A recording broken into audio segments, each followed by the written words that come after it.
Smart বোর্ডের শোরুমে আসছি। স্মার্ট বোর্ড জানেন আপনারা যে অ্যান্ড্রয়েড এবং হচ্ছে উইন্ডোজ ভার্সন দুইটা হয়।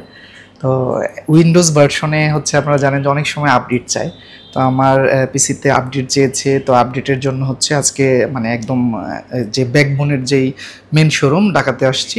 তো এখানে যে কাজ চলতেছে, আপডেটের কাজ করতেছে এক ভাইয়া, উনি করতেছে, তো আমি বসে দেখতেছি সব কিছু।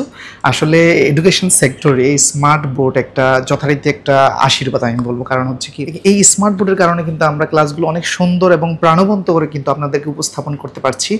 এবং হচ্ছে ভবিষ্যতে এডুকেশন সেক্টরে আমি মনে করি যে স্মার্ট বোর্ড, তার হচ্ছে অনলাইন এডুকেশন কিন্তু একটা ব্যাপক একটা রেভলিউশন তৈরি করবে।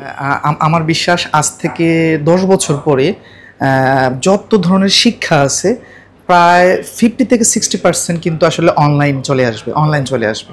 তাই যারা শিক্ষা সেক্টরে কাজ করতে চান তারা কিন্তু যুগের সাথে তাল মিলাতে হবে। যদি তাল মিলাতে না পারেন, নোকিয়ার মতো কিন্তু হারিয়ে যেতে হবে, ঠিক আছে? তাই আমি বলবো, স্কুল বলেন, কোচিং বলেন, যে কোনো ধরনের coaching centre of school, university, সবাইকে অনলাইন এডুকেশনের দিকে কিন্তু কিছুটা ফোকাস করতে হবে। না হয় কিন্তু ওই যে যেটা বললাম, নোকিয়ার মতো কালের বিবর্তনে হারিয়ে যাবেন, তাই না? তো এই জন্য আপনারা স্মার্ট হন, তারপর হচ্ছে অনলাইনের বিষয়, digital marketing, each and everything, এইসব বিষয়ে আইডিয়া নিতে পারেন। আমাকে অনেকেই নক দেন যে ভাইয়া আসলে অনলাইন এডুকেশান ক্লাস নেওয়া, তারপর হচ্ছে ফেসবুকে রিচ বাড়ানো, এইসব বিষয়ে। তো এই জন্য আমি একটি ভিডিওটা করলাম যে যারা আসলে অনলাইনে কেরিয়ার করতে চান তাদের জন্য হচ্ছে এই ভিডিওটা, যে আপনাকে আসলে তথ্য প্রযুক্তির বিষয়ে ভালোই নলেজ রাখতে হবে, না হয় কিন্তু আপনি যুগের সাথে টিকে থাকতে পারবেন না।